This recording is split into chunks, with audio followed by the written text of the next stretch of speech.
Vamos al capítulo 6 entonces del segundo libro de Samuel. Y vale la pena decirlo, este capítulo ya es conocido por nosotros porque es una haftará, ¿se acuerdan ustedes? Es la haftará de la parashá Shmini, ¿se acuerdan ustedes? En fin, cuenta ya la historia, o más bien dicho, quisiera preguntarles, ¿quién se sabe ya la historia? De pronto lo leímos o se acuerdan de qué habla el capítulo 6 de segundo de Samuel. ¿Quién se acuerda? Así rapidito.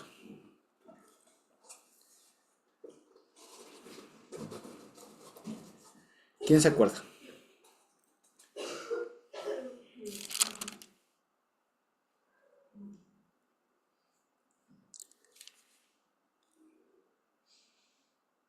Repita la pregunta, porfa.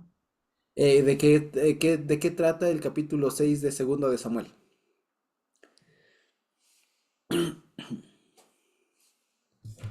¿De qué trata? A ver. Del intento de llevar el arca del Señor hacia Jerusalén, Ajá. que llegó primero en la casa de Abinadab, luego que murió el que intentó tocar el arca, Usa creo que era, y luego del traslado que hace de donde le dejan en la casa de Obededón y luego el traslado a Jerusalén. Ujú. Muy bien. Muy, muy bien. Exactamente. Básicamente este capítulo se conoce como el regreso del arca, ¿no? David regresa el arca a Jerusalén. Vale la pena decirlo aquí, hay que tener un poco de historia. Recordemos que ¿se acuerdan ustedes cuando recién comenzamos a estudiar el libro de Samuel? Que decíamos que había algunas propuestas de cómo se había conformado el libro. ¿Se acuerdan ustedes que hablábamos de que en su momento habíamos hablado de que había algunas historias que eran básicamente, ¿no? El libro de Samuel, entre algunas cosas, un conjunto o una recopilación de algunas historias y todo lo demás, a veces duplicadas, etcétera, pero que un tronco, digamos, o una línea o una historia que quedó suspensa en su momento fue justamente esto de qué pasa con el arca. ¿Se acuerdan ustedes que esto está justamente en primero de Samuel 4? ¿Se acuerdan ustedes? Podemos ir un ratito para allá, para primero de Samuel 4. En primero de Samuel 4, ustedes recuerdan, en el capítulo 3, desde el famoso llamado de Samuel, ¿se acuerdan ustedes con el M aquí Señor y todo lo demás? Y después viene en el capítulo 4 esta profecía, si se quiere, que se le da a Elí respecto de que él y sus hijos morirán y de que por su mal desempeño como sacerdote y no iba a tener descendencia para que sigan asumiendo el cargo de sumo sacerdote. ¿Se acuerdan ustedes? Y en ese día, dice, ¿no es cierto? Cuando se hace una pelea contra los filisteos terminan capturando el arca. ¿Se acuerdan ustedes? Y fíjense ustedes, en el 4:10 dice, ¿no? Pelearon pues los filisteos, Israel fue vencido y huyeron cada cual a sus tiendas y fue hecha muy grande mortandad porque cayeron de Israel 30.000 hombres de a pie. Y el arca de Dios fue tomada y muertos los dos hijos de Elí, Ofni y Fines, ¿no es cierto? Eso hasta ahí como preámbulo. Ahora, ¿se acuerdan ustedes que después lo que sigue contando el capítulo es que muere el sumo sacerdote Elí, ¿no es cierto? Y en el capítulo 5 nos cuentan de cómo los filisteos pusieron el arca en el templo del dios Dagón y todo lo demás, ¿no es cierto? Y en el capítulo 6 en cambio nos cuentan que por los estragos que estaba causando el arca en los filisteos, va de ciudad en ciudad, ¿no es cierto? Y después terminan devolviendo el arca en una carroza con bueyes y todo lo demás, ¿no es cierto? Y que finalmente aquí, si podemos ver de nuevo en el capítulo 6 de primero de Samuel, ¿no es cierto? Devuelven el arca, ¿no es cierto? Los filisteos y llega a Bet-Semes, ¿se acuerdan ustedes? Pero en los de Bet-Semes también hay estragos y más bien devuelven el arca. Y en el capítulo 7:1 vemos que dice, vinieron los de Kiriat Jearim y llevaron el arca del Señor y la pusieron en casa de Abinadab, situada en el collado, y santificaron a Eleazar su hijo para que guardase el arca del Señor. ¿De acuerdo? Entonces, voy a poner de nuevo, voy a compartirles un mapa, ¿de acuerdo? Para que veamos y no hablemos así de memoria. Porque si yo les digo, ¿se acuerdan dónde está Kiriat Jearim? Ni idea, ¿no es cierto? Entonces, bueno, ahí tenemos un mapa, ¿cierto? Aquí tenemos un mapa. Este es el mapa, un mapa básicamente de la época de David, ¿no es cierto? Fíjense ustedes, ya, de David y Salomón. Vamos a hacer un pequeño zoom aquí. Y aquí tenemos el mar. Vamos a ver. Aquí tenemos el Mar Muerto, aquí está Jerusalén, ¿no es cierto? Y Kiriat Jearim está aquí. Entonces no está en realidad muy lejos de Jerusalén. ¿De acuerdo? Aquí estaba Kiriat Jearim y aquí está, fíjense ustedes, Bet Shemesh, donde estaba en un primer momento.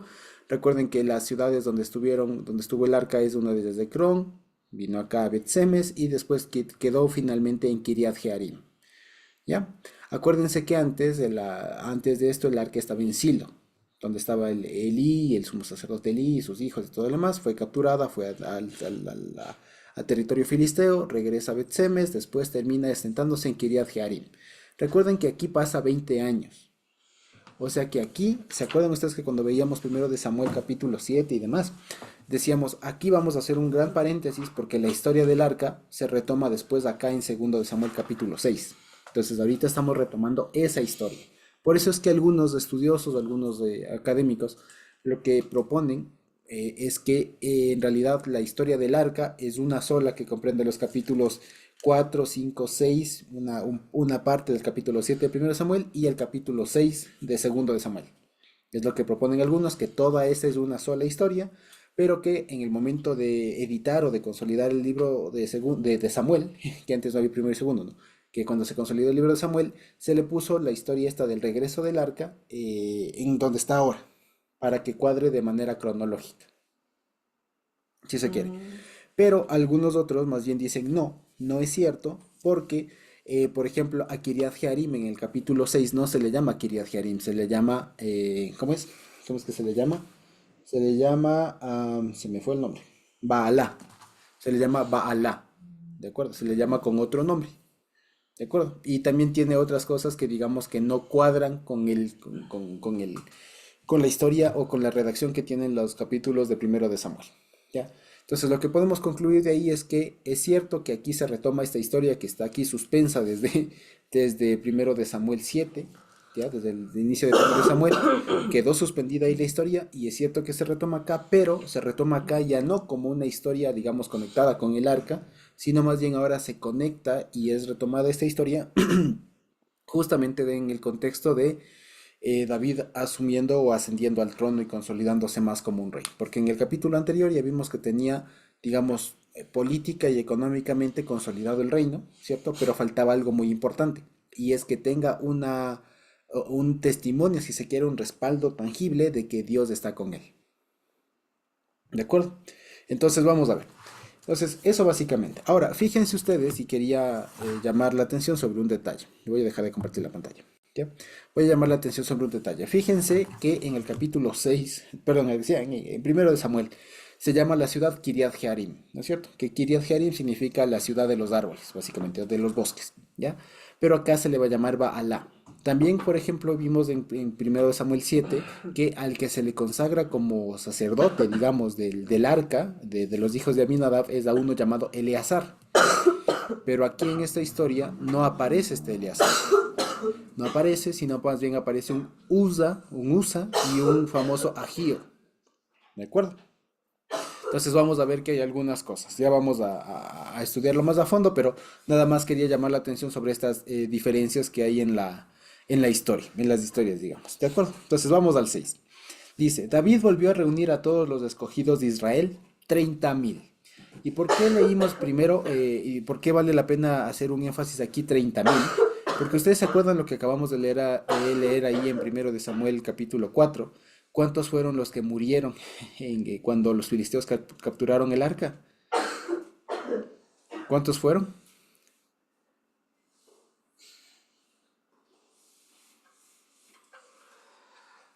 ¿Cuántos fueron? Ahí lo leímos en el capítulo 4 de primero de Samuel. ¿Cuántos fueron? Bueno, fueron 30.000.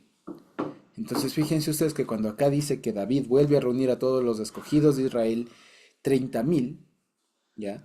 Entonces esto es un sutil, digamos, una sutil forma editorial de decir, se recuperaron todas las bajas de ese momento. O sea, Israel vuelve a tener el poderío militar, si se quiere, o se restauró, si se quiere, de esa batalla, de la batalla de allá, de esa pérdida donde murieron 30.000 personas, o recordemos, 30 elef, ¿no? O sea, no es 30.000, sino 30 elef, elef es como en hebreo se dice mil, pero elef, la palabra elef, acuérdense que también designa una unidad, un escuadrón, ¿de acuerdo?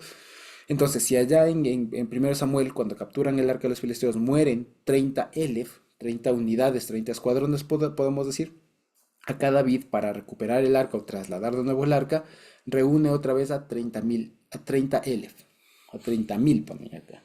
Es decir, esto, como les decía, enseña que se restauró, da una idea de restauración del pueblo de esa batalla. ¿Ya? Eso por un lado. Y dice el 2, y se levantó David y partió de Baala.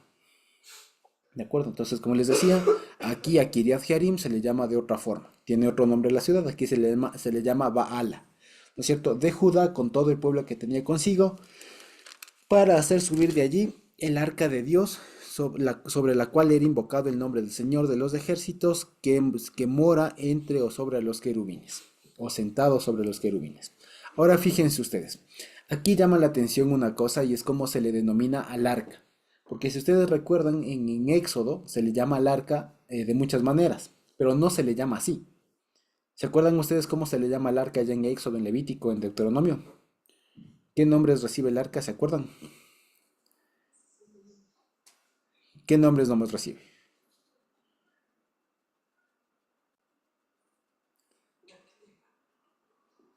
El arca del pacto, dice mi esposa. ¿Alguien más se acuerda otro nombre?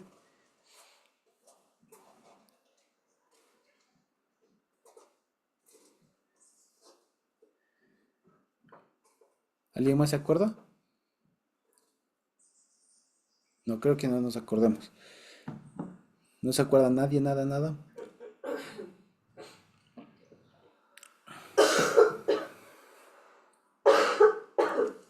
¿No?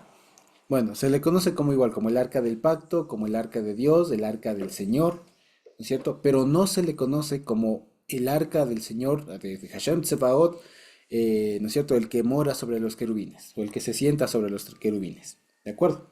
No se le llama así. Esta denominación que adquiere aquí el arca es única de aquí, o digamos, es importante, o digamos, es relevante para esta historia de David siendo entronado también, o siendo ascendiendo al trono, digamos, siendo consolidado cada vez más como rey, ¿ya? ¿Por qué? Porque esto, fíjense ustedes, hace referencia a muchos otros, digamos, formas de en cómo en la época se consolidaba, si se quiere, el reino, o más bien dicho, y ya les voy a comentar, pero hay algunos rituales que podrían ser parecidos que hay en otras culturas, pero lo que está haciendo aquí David básicamente es haciendo un procedimiento, si se quiere, en el cual él pone el énfasis en el culto al Señor. Y él trae el arca, y la forma en cómo se le denomina aquí el arca del Señor de los ejércitos, o algunas otras versiones solamente dirá el Señor que mora sobre querubines o que se sienta sobre querubines, le presenta al arca como el trono de Dios, como el trono, un lugar donde Dios se sienta, donde Dios juzga. Y acuérdense que el hecho de sentarse en la Biblia, en términos bíblicos, hace referencia a la función de rey. Básicamente, el rey se sienta en el trono. Entonces, el hecho de que se refiera al Señor como el que se sienta sobre los querubines, hace referencia justamente a una costumbre, digamos, a una concepción antigua de que justamente los querubines, que eran estas figuras con figura de hombre, de mezcla con un poco de animales y demás, ¿no es cierto? Resguardaban principalmente los templos y de los templos de los dioses, digamos así, y también los tronos de los reyes. Entonces, cuando aquí se dice que el Señor se sienta sobre querubines, están haciendo referencia al arca como un símbolo de Dios como rey. ¿Ya? Está entrando Dios como rey. ¿De acuerdo? Eso básicamente. Entonces perdón. Entonces David lo que hace es trasladar el arca, ¿no es cierto? Como un símbolo del gobierno de Dios, básicamente. ¿De acuerdo? Eso por un lado. Luego en el 3 dice, perdón, y pusieron el arca de Dios sobre un carro nuevo y la llevaron de la casa de Abinadab que estaba en el collado, y Usa y Agío, hijos de Abinadab, guiaban el carro nuevo. Perdón. Entonces aquí un pequeño detalle. La pregunta que todos nos recordamos es, que todos nos preguntamos es por qué le ponen en un carro si ya sabíamos que en Éxodo se dice que, y en Levítico, que el arca tenía que ser cargada por levitas, no tenía que ser puerto, perdón, no tenía que ser cargado por, o puesta en un carro, un carruaje, por más suntuoso que fuera o lo que sea, no tenía que ser trasladada así, sino a hombro de levita. Entonces la pregunta es por qué aquí David la pone en un carruaje, digamos, en un carro nuevo, pero la pone en un carro. Primero, que aquí se sabe, lo que se entiende de aquí, es que David está teniendo o no tenía mucho conocimiento, si se quiere, de estos procedimientos rituales propios de trasladar el arca. ¿Ya? Por un lado. Sin embargo, sí tiene alguna noción de santidad, porque acuérdense que el arca del pacto en la época era el símbolo más grande de la presencia de Dios ahí en el pueblo. ¿Ya? Como decíamos, del trono de Dios. Entonces era un símbolo muy importante, un elemento litúrgico, si se quiere, religioso, muy, muy relevante para todo el pueblo. Y por eso al menos se le pone en un carro nuevo. No se le pone en un usado, y esto es una muestra, como decir, de que se está guardando la santidad, la limpieza, si se quiere, ¿cierto? La limpieza ritual, si se quiere, del lugar en donde se le va a trasladar. Como ya sabemos, no es lo que Dios habría mandado según Éxodo y Levítico, porque debía ser cargada por levitas, pero el hecho de que aquí le pongan como en un carro y demás, y un carro nuevo, da idea de que tenían al menos alguna noción de santidad, ¿ya? Y también resalta, como les decía, que aquí aparecen los nombres de este señor Abinadab. Abinadab aparece justamente en el relato de Primero de Samuel, ¿ya? Pero en Primero de Samuel 7, como ya lo leímos, al que se le consagra como sacerdote o como guarda del arca es a Eleazar, a un denominado Eleazar. Pero casualmente aquí no aparece ningún Eleazar. Aquí aparece un Usa y un famoso Agío. ¿De acuerdo? Entonces aquí la pregunta y lo que algunos estudian es lo siguiente, ¿no? A ver, o bien algo le pasó a Eleazar y aquí ya no aparece, o bien aquí hay una alternativa, hay dos opciones, ¿ya? Y les cuento. La primera es que Agío, ¿ya? De pronto si nos acordamos de algunas palabritas en hebreo, si ustedes se acuerdan cómo se dice hermano en hebreo, se llama Aj. Aj se dice hermano en hebreo. Y cuando aquí dicen Agío, es una forma de decir Ajiv, que sería como su hermano o sus hermanos de él. Entonces lo que estaría ahí leyendo en realidad no es Usa y Agío, sino más bien estaría diciendo Usa y su o sus hermanos. ¿Ya? Entonces esa es la primera. Entonces ahí algunos dicen entre sus hermanos, o sea, los hermanos de Usa, estaría seguramente Eleazar. ¿De acuerdo? Ahora, la mayoría de estudiosos se inclina más bien por leer a Ahiv, o sea, como su hermano en singular. O sea, eran dos hijos, básicamente, que los que tenía Abinadab. Leen su hijo en singular, ¿de acuerdo? Entonces dirían Usa y su hermano, no Agío. Agío no es nombre propio entonces, sino significa su hermano, ¿de acuerdo? Ahora, este Usa, ¿ya? Algunos sugieren que era un otro hermano, o sea que el hermano, el que ponen aquí, su hermano, ese vendría siendo Eleazar, y Usa era alguien que no se nombró en Primero de Samuel. Sin embargo, algunos otros hacen un estudio un poco más profundo y lo que dicen es no, puede ser que por alguna cuestión se cambió el nombre de Eleazar, y nótese que al final Eleazar es con Z, ¿ya? Por ese azar que significa ayuda, y por las cuestiones lingüísticas, solo quedó la frase última, azar, y con el tiempo se perdió la R, y de ahí viene el famoso usa. Entonces, lo que proponen algunos, es que este usa es del famoso Eleazar de allá de Primero de Samuel. Entonces estaría Eleazar, que es usa, es del mismo, y su hermano. ¿De acuerdo? Es decir, el que aquí en esta historia, como ya sabemos, va a terminar muriendo, sería el que en su momento fue consagrado como sacerdote. ¿De acuerdo? Entonces ahí tiene un poco más sentido lo que va a pasar con la muerte de este hombre. ¿De acuerdo? Entonces le ponen en un carro nuevo y van estas dos personas como les digo, como resguardando. O sea, aquí lo que está pasando, acuérdense que es importante y leámoslo de nuevo, porque esto es importante. En Primero de Samuel 7:1 está lo que detona todo esto, ¿ya? Leamos primero de Samuel 7:1, de nuevo.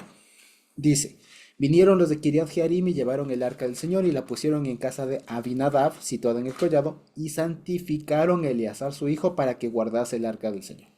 Esto de que guardase el arca y que lo santificaron, ese es el término general como para indicar que le hicieron sacerdote. O sea, le dieron un cargo de sacerdote a esta persona, a este Eleazar. Y por eso es que aquí cuando David vuelve a trasladar el arca, la toma, la pone en un carro nuevo, pero los que van guardando el arca es Usa y su hermano. Y estos eran sacerdotes, pero adjuntos, digamos, a sacerdotes ad hoc, como diríamos ahora. O sea, no eran los propios levitas, sino eran personas de ahí que vivían ahí en Kiriath Jearim. Dijeron, ustedes háganse responsables, ahí les hacemos algún ritual y ya quedan ustedes.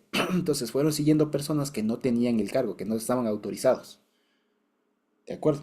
¿Ya? Entonces dice, y cuando le llevaban de la casa de Abinadab, que estaba delante del collado, en el segundo de Samuel 4, ¿no? Con el arca de Dios, Agío, o sea, su hermano, iba delante del arca. ¿Ya? Dice el 5, y David y toda la casa de Israel, aquí vamos viendo porque aquí hay una cosa interesante.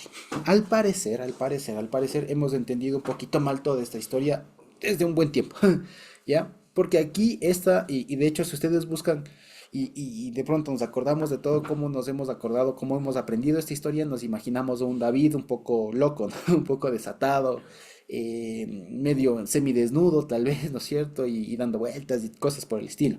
Pero en realidad vamos a ver que pasaba otra cosa. Entonces, como este es un momento, una ocasión de alegría, porque está retornando el arca, el símbolo, el mejor ejemplo de la presencia del Señor, está regresando con el nuevo rey victorioso que además viene ganando a los filisteos, ¿no? Porque dicho sea de paso, me olvidaba decirles una cosa en el mapa. ¿Se acuerdan ustedes que justamente las batallas eh, que tuvo David eran justamente aquí en el valle de Rafaim? Entonces, cuando David logra expulsar a los filisteos, les expulsa de aquí, logra tener ya control de nuevo de estas ciudades. ¿Ya? Por lo tanto, es el momento propicio, una vez expulsado a los filisteos, para regresar el arca. O sea, el regreso del arca es justamente incluso como consecuencia de que David pudo expulsar a los filisteos. Entonces ya no hay el enemigo que dominaba todo eso y que podía ser un estorbo. Entonces regresa. En ese contexto es algo de alegría y todo lo demás. Hay estos aquí sacerdotes, digamos, infiltrados, no infiltrados, digamos, pseudo sacerdotes, digamos, porque no eran los legítimos, ¿no? Que están, digamos, de alguna manera resguardando el camino del arca. Pero en medio de todo eso es una alegría. Y vamos a ver, dice, y David y toda la casa de Israel, aquí pone danzaban. ¿De acuerdo? Pero aquí la palabra no es danzar. El verbo no es danzar. Hay otro verbo que aparece más abajo, que es lo que David hace, que sí se refiere a danzar, pero más que nada como dar saltos, brincar. ¿Ya? Por extensión, danzar. Pero aquí la palabra es más bien como alegrarse, como reírse, estar jocoso, estar alegre. Ya de pronto algunas versiones le traducirán como celebrando. Ya estaba en el jolgorio, pues estaban alegrándose. ¿De acuerdo? Estaban haciendo fiesta. ¿Ya? Entonces dice David, toda la casa de Israel no danzaban, sino que se alegraban, celebraban delante del Señor. Y aquí fíjense ustedes, esto me acuerdo que en alguna vez, en alguna parasha, cuando estudiábamos la Haftarah lo decíamos, pero aquí me llamó mucho la atención lo siguiente. En su momento decíamos que, como decía aquí, ¿no? Con toda clase de maderas, ¿ya? Aquí ponen, ¿no? Con toda clase de instrumentos de madera de haya. Haya es una especie que básicamente es como el cedro, ¿no? Como el ciprés. ¿Ya? Entonces lo que se entendía normalmente es que hicieron, o sea, sacaron los instrumentos de madera, o sea, flautas, lo que ponemos delante, flautas, tamborines, arpas, liras, etcétera. Pero en realidad, y ahí viene una cosa, lo que está diciendo aquí no es tanto que como venían danzando, como no es que venían danzando, como venían alegrándose, dice que venían alegrándose, o sea, celebrando, festejando delante del Señor, y ahí no, primero que no dice con toda clase de. ¿Ya? Aquí simplemente dice con instrumentos y aquí viene el asunto que es una cuestión, digamos, de gramática hebrea. ¿Ya? Ahí, si yo leo en el lenguaje, en el texto masorético, en el texto en hebreo, yo voy a leer con instrumentos de madera, que sería, o con toda madera, que diría, Behol etzi, ¿ya? Que es con toda madera. Eso se dice así, con toda madera. ¿ya? El asunto es que hay otra forma de lectura que es apoyada incluso por la Septuaginta y algún rollo de Qumran, que no lee instrumento de madera, sino lee Bekol Kelei Oz, es decir, con todo instrumento de poder. Es decir, no, y con poder no es alguna cosa espiritual, así instrumentos de poder, no. No, lo que quiere decir es que estaban haciendo o venían alegrándose delante del Señor con instrumentos musicales que hacían mucho ruido, muy sonoros, poderosos en ese sentido. ¿Ya? Hagan cuenta, instrumentos bulliciosos, por así decirlo. ¿Ya? Y aquí adelante nos ponen entonces con qué venían, con liras, con arpas, con panderos, con una especie de címbalos, que son como una especie como de panderetitas de címbalos, y lo que ponen acá, bueno, sistrum, ¿no? Y címbalos, ¿de acuerdo? O sea, venían con una banda musical, digamos. Entonces, lo que quería resaltar es que ahí no dice que venían danzando, por un lado, sino que venían alegrándose, jolgorio, ¿ya? Y por otro lado, que no venían con toda clase de instrumentos de madera, sino que venían con instrumentos de poder, ¿ya? O de, eh, con instrumentos de poder. Y lo que pone aquí de haya, ¿ya? La palabra haya, en realidad, como les decía, en algún rollo de Qumran, en la Septuaginta, se puede entender que no es de haya, sino que es shirim, con canciones.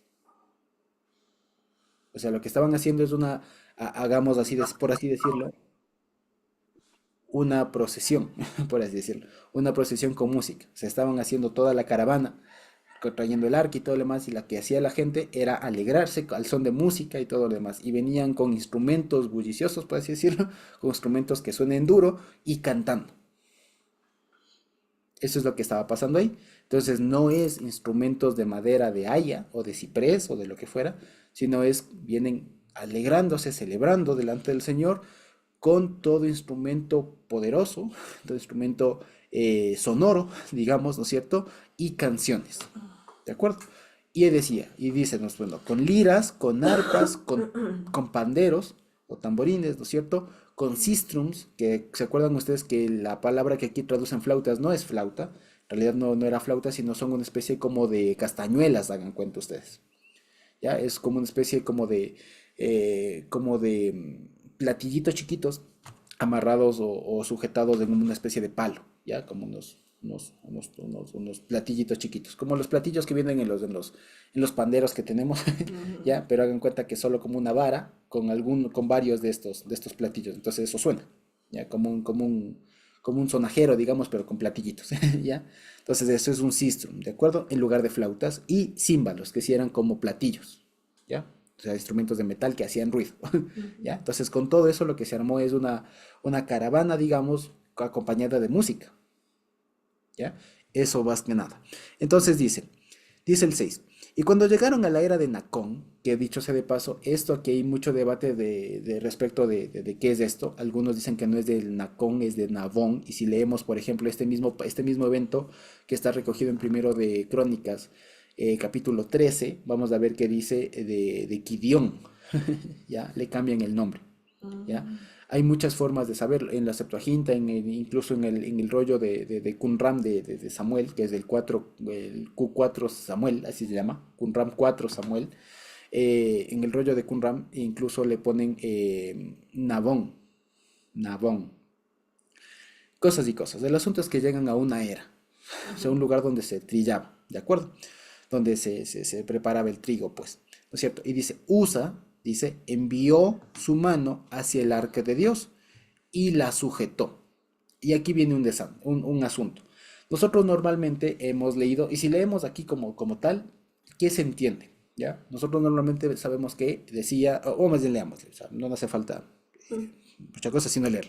Dice, cuando llegaron a la era de Nacón, Usa extendió su mano al arca del Señor, de Dios, y la sostuvo porque los bueyes resbalaban, tropezaban. ¿De acuerdo? Ahora, si nosotros, y lo que siempre se ha entendido es que lo que dice ahí, como los bueyes iban tropezando, el arca de pronto se desajustó y Usa en un gesto de bien hacer, sostuvo el arca y eso le causó la muerte. ¿No es cierto? El asunto es que aquí hay mucho debate respecto en realidad de qué fue lo que pasó, porque no hay duda en que Usa sostuvo el arca. O sea, envió su mano para, digamos, le envió su mano. El asunto es que justamente en esto de que en nuestras versiones le pone y la sostuvo, Ujú. ¿ya?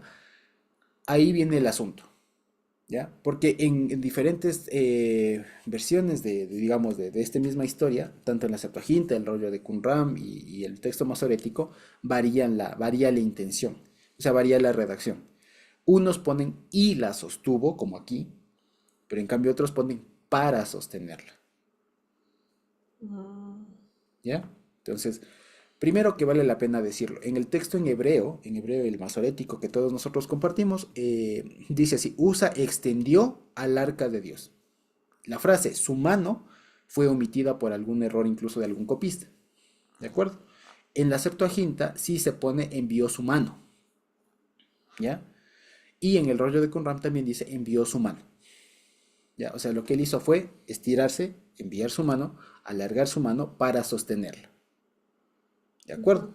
Para sostenerla, dice, porque los bueyes tropezaban. De aquí viene el asunto. Ahí el verbo que aparece es el verbo shamatu, y dice así, shamatu, que es justamente donde viene la palabra shemita, del año Mm. shemita. Pero el asunto es que este verbo, shamat, significa dejar ir, soltar, resbalar, aflojar. Entonces, lo Mm. que se entiende aquí, es que los bueyes, los animalitos que le estarían llevando, dejaron resbalar el arca. Ya, dejaron resbalar el arca y el otro se lanza, por así decirlo, Ujú. a sostenerla para que no se caiga y con producto de eso se muere. Mm. Ya, producto de eso Dios se enoja y se muere. ¿De acuerdo? Eso digamos no está en discusión. Ahora, el hermano Eric suele explicar que en realidad lo que hizo fue no tanto de que se tropezó, de que se no sé qué, él explica no que se movió la tapa y que en realidad lo que él quiso seguramente es mandar su mano adentro y coger algo de lo que estaba adentro y que por eso Dios le mató. Y yo, de lo que pude estudiar ahora, creo que no es cierto que no es tan correcto decir que se movió la tapa y que él quiso meter la mano dentro y que por eso Dios lo acabó ahí. ¿Por qué? Porque justamente creo que es importante saber quién era este Usa, como les decía. Entonces, Usa, siendo el Eleazar de allá del primero de Samuel, era un sacerdote ilegítimo. Y un sacerdote ilegítimo que ose tocar el arca, ahí tiene sentido que Dios se active y lo detenga y lo Ujú. acabe ese rato. Y eso tiene mucho más sentido. Y no necesita hacer que el arca que se haya destapado el arca o alguna cosa así. No, sino que más bien es justamente es la acción de alguien que no tiene la competencia para. Se fue alguien comedido, que tenía una investidura pero ilegítima, que va y extiende la mano sobre el arca y la sostiene, la toca. Alguien que no tenía autorización de Dios para hacerlo. Por eso es que se muere.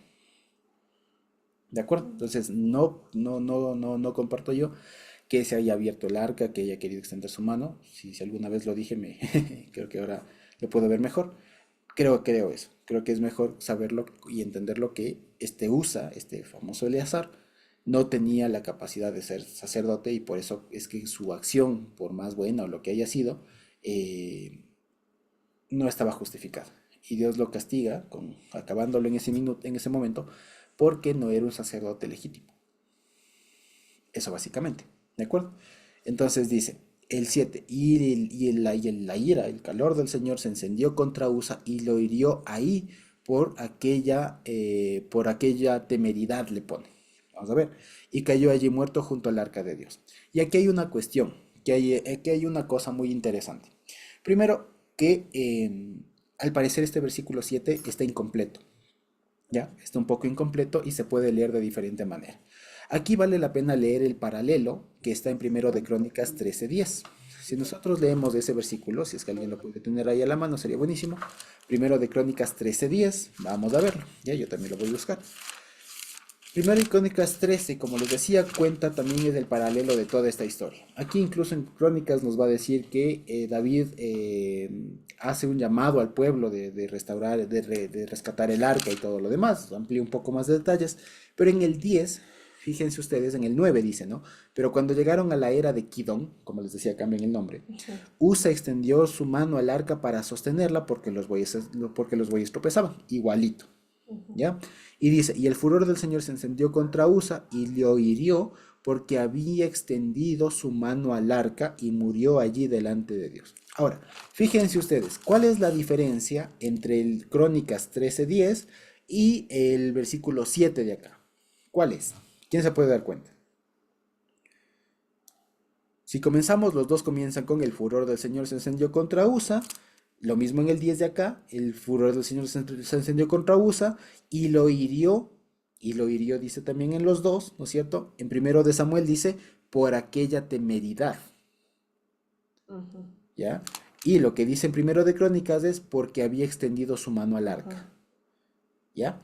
Entonces, el asunto es que en hebreo, aquí en primera de Crónicas 7, es como que si aquella frase de temeridad, primero que la palabra temeridad en hebreo es shal, y es una palabra en hebreo oscuro, es decir, no se sabe bien qué significa. Y lo que concluyen algunos estudiosos, algunos académicos que se meten esto a fondísimo, lo que dicen es, no, lo que pasa es que este versículo de aquí está incompleto y quiso decir, como dice en primero de Crónicas, por, por haber extendido su mano al arca, ¿ya? Y ahí hacen una explicación justamente en hebreo, que esta palabra shal, en realidad sería como la parte acortada de Asher, y bueno, continúa la frase que justamente completa lo que dice aquí en Primero de Crónicas. Hagan cuenta, ¿ya?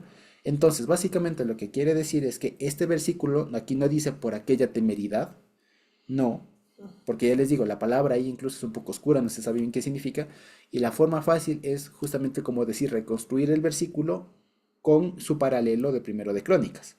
Y lo que diría es básicamente lo mismo. El furor del Señor se encendió contra Usa y le hirió Dios por haber extendido su mano hacia el arca. Y allí murió. ¿Ya? Entonces no habla de una temeridad ni nada. Que es cierto que fue un error, pero por la forma en cómo está redactada ese versículo en hebreo, da la impresión de que algo no cuadra, de que está como incompleto. Y eso se completa si es que vemos la versión de Primero de Crónicas, que ahí sí pone la frase completa. ¿De acuerdo? Luego, hay otra curiosidad también, que hay algunos que interpretan, por ejemplo, que si ustedes se dan cuenta, en este versículo 7 hay una palabra que se repite dos veces, y es la palabra allí, ¿no es cierto? Dice, y lo hirió allí Dios y cayó allí muerto. Entonces, esta repetición, algunos dicen, no haría falta repetir dos veces allí. Y por eso algunos sugieren que más bien el primer allí en hebreo, o ahí ese indicativo, en hebreo se dice sham, sham, ahí, allí, ¿de acuerdo? Pero las mismas palabras, las mismas letras, shin y mem, si es que yo lo vocalizo diferente, dice shem, o sea, nombre, ¿ya? Entonces, el primero dirían, lo que dicen es, la primera aparición de estas dos letras, shin y mem, shem o sham, no lea allí, sino lea shem, o sea, lea nombre. Y si es que lo leemos así, diría así, y lo hirió el nombre de Dios. ¿Sí? Entonces no es y lo hirió allí, o sea, no es que y lo hirió Sham Elohim, sino y lo hirió Shem Elohim, el nombre de Dios. Ya lo hirió el nombre de Dios por haber extendido su mano hacia el arca y cayó allí muerto, ahí sí, allí muerto, con el arca de Dios. ¿De acuerdo? Eso básicamente. Entonces, fíjense que estas son cositas que en español a veces se pierden, ¿ya? Y espero haber sido claro. ¿Ya? Entonces, repasando, diría el 7. Esto, como les digo, hay que leerlo con su paralelo de primero de Crónicas 13:10.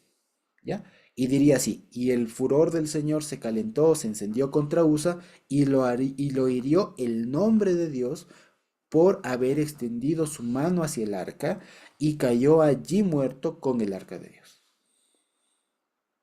Así es como debería decir el versículo 7. ¿De acuerdo? Ahora, la explicación de por qué muere, ya lo dijimos. Muere porque era un sacerdote ilegítimo, que extiende su mano para sostenerla porque además están siendo trasladados en un medio de transporte no apto, no autorizado por el Señor. ¿Ya?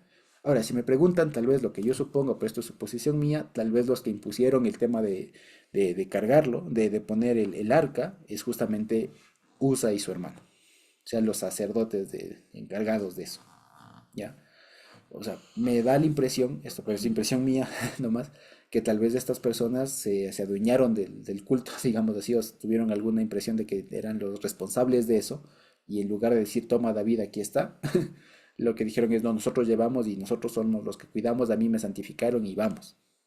mm, Entonces da la impresión de eso, y de que cuando algo de eso falla, el otro estira la mano, lo sostiene, lo agarra, ¿no es cierto? Y por eso el Señor muere, lo acaba ese rato. Luego hay otras personas que también pude revisar que sugieren lo siguiente, que la palabra ahí es que los animales que los estarían llevando ya no eran los óptimos. Dicen lo siguiente. ¿Por qué? Y dicen porque lo que está pasando ahí, aquí ponen que fueron bueyes, ¿no es cierto? ¿No es cierto? Que los bueyes, dicen, ¿cierto? Los bueyes tropezaban, dice, los bueyes. El asunto es que ahí no es la palabra buey, ¿ya? ¿Por qué? Porque un buey, digamos, algunos dicen esto, la palabra buey da la idea especialmente de un animal que ha sido castrado, dicen algunos, ¿ya? La palabra buey o la palabra que debería aparecer ahí si fuera buey, quiero decir, o sea, si fuera en realidad un buey, haría referencia a un animal que ha sido castrado y ha sido propio para el servicio de arrastrar, para el servicio de cargar. ¿Por qué? Porque un animal que no ha sido castrado es muy salvaje. Dicen así, ¿ya? No lo sé, pero esto es lo que les cuento, lo que alguno explica, ujú, ¿ya? Entonces dicen, la palabra que aquí aparecería no es buey, la palabra que ahí aparece es vacar, vacar, es decir, ganado vacuno. ujú. Entonces, lo que se entiende es que lo que esta persona dice, ¿no? Propone es que en realidad también una de las fallas es que pusieron a animales no aptos, a animales que no estaban hechos para dirigir, o sea, para cargar eso, sino que eran un poco más salvajes, por eso que no eran, que no habían sido al menos domesticados y que por eso es que en alguna de esas trajines es que se resbala el arca, ¿ya? Entonces son equivocaciones que cometen estas personas. Ya, sea como fuere, el asunto es que el error era claro. Primero que Eleazar o este Usa no era el sacerdote legítimo para trasladar el arca y aunque fue un carro nuevo y los bueyes lo que hayan sido, pero ese no era el modo de transportar y por eso es que Dios actúa de esta manera. ¿De acuerdo? Entonces dice el 8. Y se entristeció David por haber herido el Señor a Usa y fue llamado a aquel lugar Pérez Usa hasta hoy. ¿De acuerdo? Ahora, y fue llamado a aquel lugar Pérez Usa es una explicación del editor de ese momento. O sea, de un editor posterior, o sea, del momento de cuando el editor estaba haciendo, o se encontró con este, Ujú, con este texto, él dijo hasta hoy, por eso se llama Pérez Usa. Es decir, ujú, hagan cuenta que cuando el editor, digamos, del templo, del tiempo de Salomón, pongamos ustedes, ¿ya? Estaba leyendo esta historia, entonces él dijo, y por eso se puso Pérez Usa, porque ahí está, eso es una forma de ratificar un hecho, ¿ya? O un nombre de un lugar en función de esta historia. ujú. ¿Ya? Entonces, cuando el editor, digan ustedes, de Salomón, muchos años después de que esto pasó, se encuentra con este relato, él añade una nota que dice, y por eso hasta hoy se llama Pérez Usa. Entonces, esa es una forma posterior, digan ustedes, de la época de Salomón, de ratificar que esta historia pasó y que por eso se llama así ese lugar que en esa época existía. Mm, ¿Ya? Eso básicamente. Entonces, por ejemplo, y fue llamado a aquel lugar, y fue llamado a aquel lugar y todo lo demás, eso podríamos obviarlo, ¿ya? Entonces diría así, y se entristeció David por haber herido el Señor a Usa, y temiendo David al Señor aquel día, dijo, si se dan cuenta, fluye, y esto es como se da uno cuenta de que son notas editoriales, ujú, ¿ya? Ahora, ¿qué significa Pérez Usa? Significa la apertura de Usa, literalmente significa eso, la apertura, sí, la apertura de USA. Eso significa, ¿ya? Dice, y algunos sugieren que incluso este evento de aquí, de la muerte de Usa o de Eleazar, fue cerca de la muralla de Jerusalén. Y que incluso pasó porque querían, dicen algunos, ya proponiendo, digamos, ya no inventando, pero proponiendo una hipótesis, ¿no?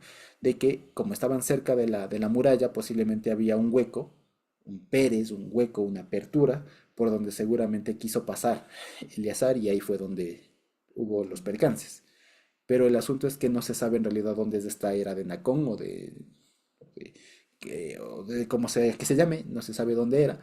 y algunos suponen que es cerca de Jerusalén, otros proponen que es en otro lado, pero lo cierto es que no se sabe dónde está, ¿ya? Eso básicamente.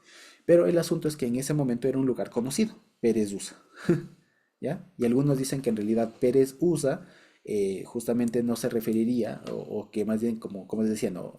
Tomando la postura de que es el justificativo de un editor, ¿no es cierto?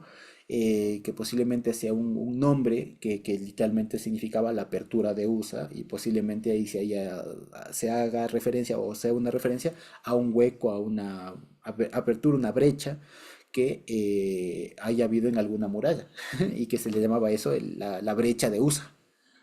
¿Ya? Mm, Entonces, lo que dirían a estas personas es que aquí más bien el editor lo que está ratificando o recogiendo es que pasó ese evento de la apertura de USA, que se abrió, se partió USA, digamos eso, básicamente. En fin, cosas y cosas.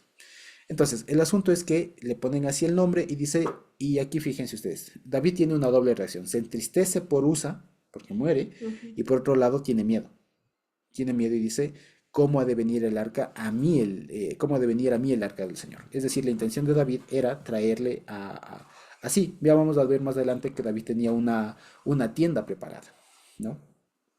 Pero él se asusta. Y dice el 10, de modo que David no quiso traer para sí el arca del Señor a la ciudad de David y la hizo llevar David a casa de Obed-edom geteo.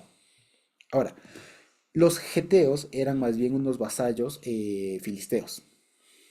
Y aquí no nos dicen, pero si nos vamos un ratito a segundo de Samuel 18, podemos ver 18, 18, ahora les digo el número,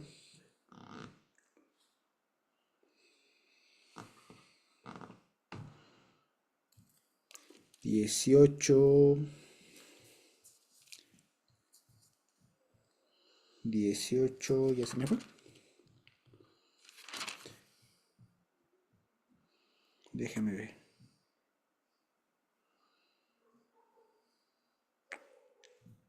Bueno, pero es en el 18.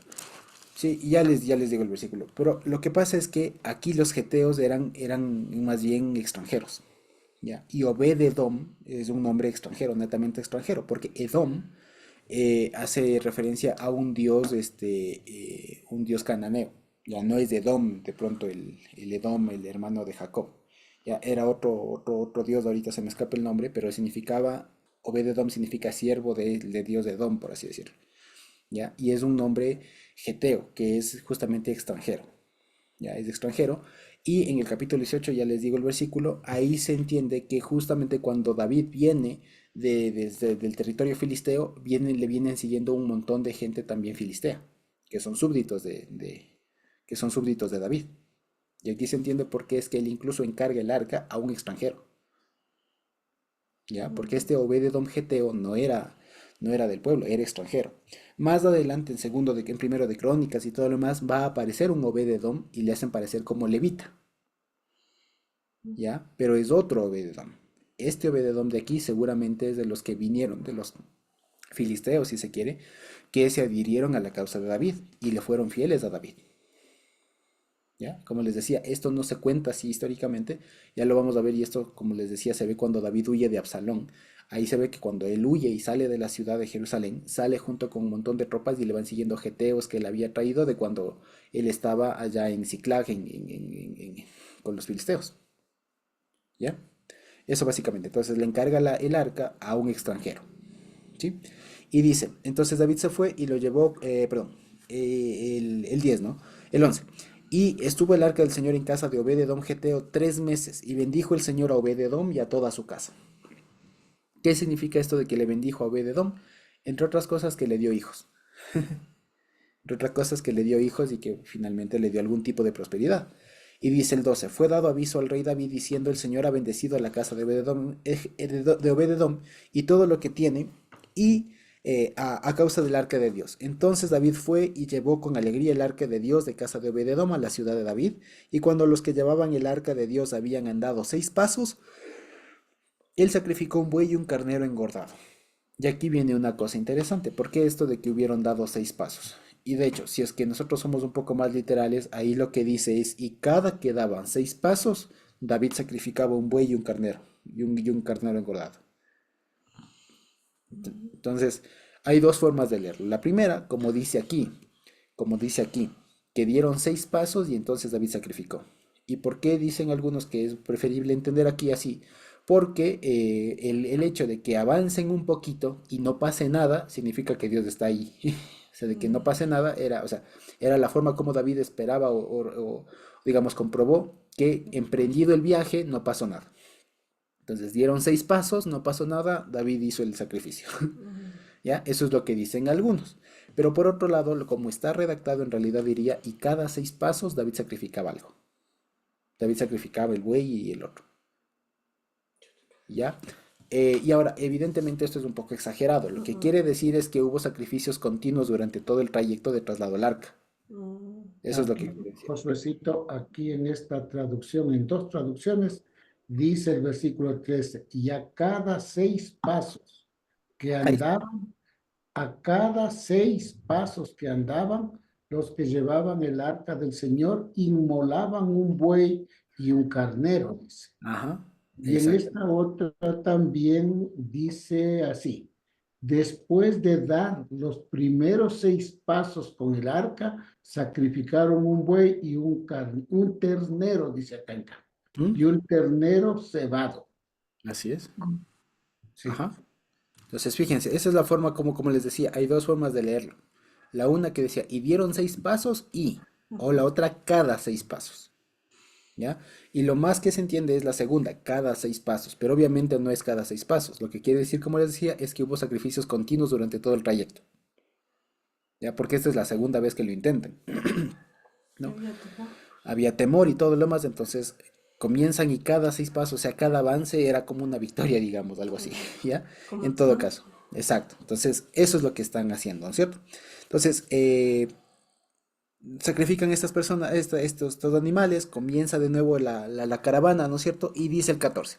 Y David danzaba con toda su fuerza, ponen así, ahí si de pronto tienen otras versiones, vamos viendo cómo lo dicen, ¿ya? Pero dice, y David danzaba con toda su fuerza delante del Señor y estaba David vestido con un efod de lino, ¿ya? Y así David y toda la casa de Israel conducían el arca del Señor con truá y con voz de shofar. Ahora, pequeño detalle, aquí es lo que les decía en un inicio. Si nosotros recapitulamos o recordamos de este evento, nos vamos a imaginar a un David un poco semidesnudo, un poco deschavetado, un poco así muy, muy holgado y danzando, dándose vueltas ahí como loco, básicamente, ¿cierto? Como dirían algunos hermanos, remolineando, ¿no? Pero resulta que quisiera más bien ahí, si de pronto tienen otras versiones, ver cómo ponen el inicio del versículo 14, ¿no? Esto que ponen, David danzaba con toda su fuerza, ¿ya? ¿Cómo ponen ahí? Segundo de Samuel 6:14. ¿Cómo traducen en otras versiones?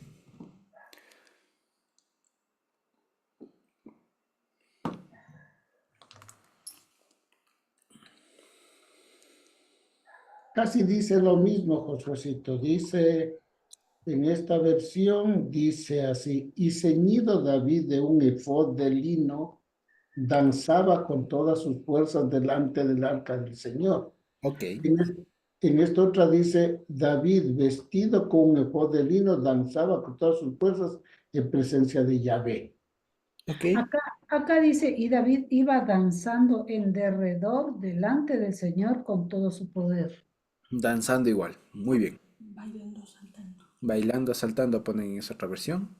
Quizá alguna otra versión tienen por ahí. ¿Alguna que no diga de pronto bailando, diga alguna otra cosa? ¿No? Fíjate, ¿No? saltaba, ¿no? Saltar, bailar. Ya. Ahí viene un asunto. ¿Ya? Al parecer no estaba David haciendo eso. ¿Ya? ¿Por qué? Porque la palabra que ahí aparece, permítanme un ratito y les muestro. Ya, la palabra que ahí aparece es la siguiente. Estamos en segundo de Samuel 6, ¿no es cierto? 6:14.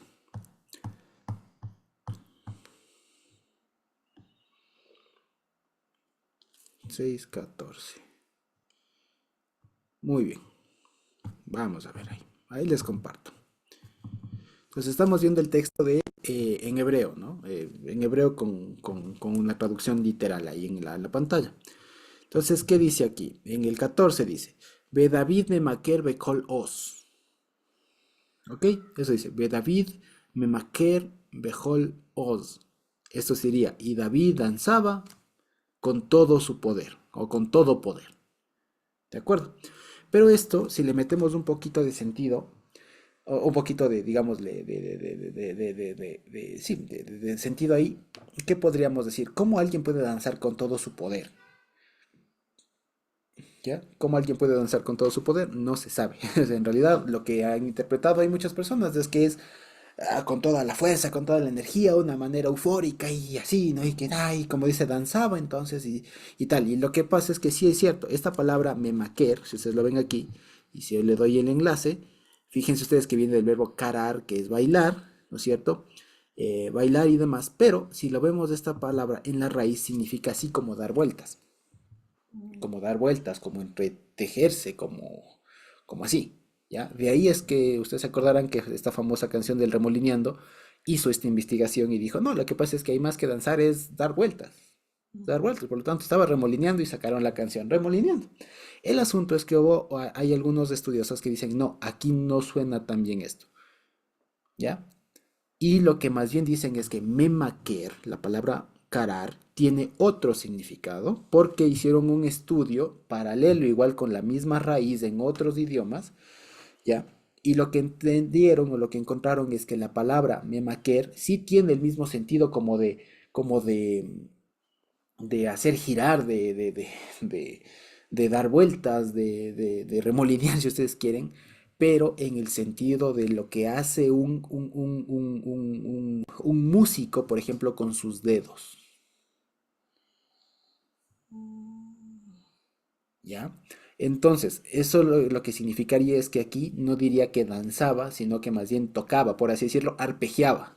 Entonces hagan cuenta que ustedes saben que en los instrumentos de cuerda se puede arpegiar, es decir, mover los dedos y tocar cuerda por cuerda. Y si ustedes lo hacen con cierta velocidad, sí da la impresión de que eso está como bailando, está como, y si es que al menos uno le mente, digamos así, le hace con más ánimo y con todo lo demás, entonces sí da la idea como que está dando vueltas, especialmente los dedos. ¿De acuerdo? Entonces, primero, que ahí no diría bailar, aunque sí tiene ese sentido, pero en otro contexto, aquí no tendría ese sentido, porque está hablando en un sentido más bien de música. Además, acordémonos que David era músico, no era bailarín. David era un buen arpista, por eso se le presentó a Saúl. Entonces, ¿cómo se compone lo siguiente? Entonces, no diría que David tocaba o arpegiaba con todo poder. No, diría de una manera similar a lo que decía en el versículo de arriba, en el 5. Diría aquí hay que leer diferente. Diría, ve David me maquer, entendiendo diferente el significado, pero no bekol os, sino bekelei os, o sea, con instrumentos de poder. O sea, David arpegiaba con instrumentos sonoros delante del Señor.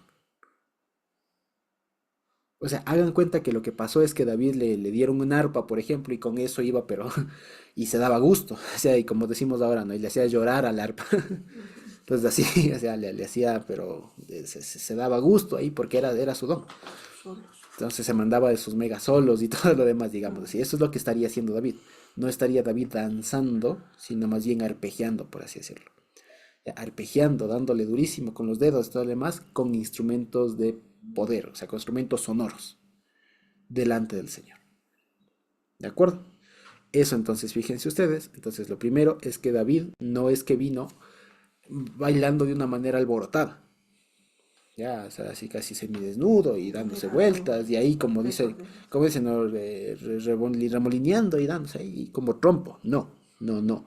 Lo que estaría haciendo más bien es tocando de una manera muy vehemente, eso sí, pero digamos, arpegiando, tocando, hagan cuenta ustedes una lira, un arpa, ya, con instrumentos sonoros, instrumentos de poder. Ahí no dice con todo su poder, sino dice con instrumentos de poder. Ya, porque no es lo mismo decir memaker bejol os que decir memaker bekelei os. Son las mismas palabras, las mismas letras, pero pronunciadas de otra manera. La primera sí diría bailando con todo su poder, pero no tiene mucho sentido. Y lo otro es decir, arpegiando en instrumentos de poder, o sea, instrumentos fuertes, instrumentos sonoros, ¿ya? Eso básicamente. Entonces David lo que estaría haciendo no es dándose vueltas como un trompo, sino más bien estaría arpegiando instrumentos muy sonoros, o sea, muy acústicos, digamos, ¿no? Que tienen mucha resonancia. Eso básicamente. Y lo otro, dice en el 14, ¿no? Y estaba David vestido con un efod de lino. ¿Eso qué significa? Y aquí básicamente algunos mal entienden que el efod era una prenda netamente sacerdotal y que aquí David estaba haciendo como de sacerdote. Y no es cierto, el efod era una prenda común de la época, que sí es cierto que más bien se menciona en la vestidura del sumo sacerdote, al propio Samuel cuando niño se dice que tenía un efod de lino, pero justamente por eso mismo se sabe que el efod era una prenda más bien austera, era una prenda de niños, por ejemplo, el efod, Samuel tenía un efod, entonces era una prenda como muy, muy austera, muy juvenil, por así decirlo. Y lo que estaba denotando aquí es que David no estaba con sus prendas reales, no estaba de una forma con toda la indumentaria de rey, sino más bien estaba con una vestimenta mucho más austera, mucho más humilde, mucho más sencilla. Eso quiere decir, entonces, que aquí se haga una mención de un efod de lino, no quiere decir que David estaba siendo sacerdote y ni mucho menos, sino quiere significar que David tenía una vestimenta austera. Ya está. Dice el 15. Así David y toda la casa de Israel subían el arca del Señor con truá, ahí dice truá, donde dice júbilo, es teruá, entonces fíjense ustedes con todo el sonido, y dice, y voz de shofar, ¿no? Voz de shofar dice ahí. Dice el 16, cuando el arca del Señor llegó a la ciudad de David, aconteció que Mical, hija de Saúl, miró desde una ventana y vio al rey David que ahí no dice que saltaba, ¿no? Miento, más bien dicho, ahí sí dice que saltaba. Y la siguiente, que danzaba, no es que danzaba, es la misma palabra de arriba del 14, que arpegiaba, ¿ya? Delante del Señor y le menospreció en su corazón. ¿De acuerdo? Entonces fíjense ustedes como les decía, no es menos cierto que David vendría bailando, vendría danzando, vendría saltando, porque aquí sí lo dice, pero no es como nos han hecho pensar de que David danzaba con todo su poder y que giraba y remolineaba. No, no, no, no. Arriba dice otra cosa. Aquí abajo es cuando se hace la mención de que David venía saltando, venía brincando y arpegiando, ¿sí? Pero no tiene nada que ver con lo que normalmente se suele decir de que danzaba con todo su poder, o no sé qué, porque ya vimos que eso no va. ¿De acuerdo? Entonces, aquí sí se dice que David venía brincando, saltando y arpegiando. ¿Ya? Entonces dice, venía saltando o brincando y arpegiando. La segunda palabra que pone danzar no es danzar, es la misma de arriba que decíamos que es como arpegiar. ¿De acuerdo? Dice, delante del Señor y le menospreció en su corazón. Metieron pues el arca del Señor y la pusieron en su lugar en medio de una tienda que David le había levantado y sacrificó David holocaustos y ofrendas de paz delante del Señor. Y cuando David había acabado de ofrecer los holocaustos y ofrendas de paz, bendijo al pueblo en nombre del Señor de los ejércitos y repartió a todo el pueblo y a toda la multitud de Israel, así hombres como mujeres, a cada uno un pan y un pedazo de carne ponen ahí y una torta de pasas y se fue todo el pueblo cada uno a su casa. Hasta ahí es un primer relato. Todo este capítulo hasta el versículo 19 es un relato que es justamente el regreso del arca, ¿no es cierto? Con David haciendo fiesta y todo lo demás.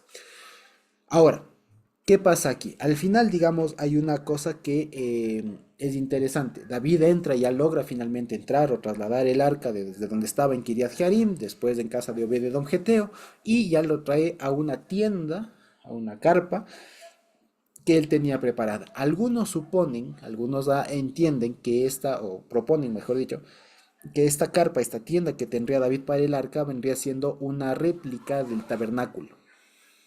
Ya una réplica que David hizo ahí del tabernáculo. Otros entienden que sería un prototemplo, un primer templo, alguna cosa así, pero no es cierto. Y más bien parece ser que sí era como una especie de un proto, digamos, un tabernáculo, digamos, o sea, con la disposición del lugar santo, santísimo y todo lo demás, en donde tendrían el arca mientras tanto.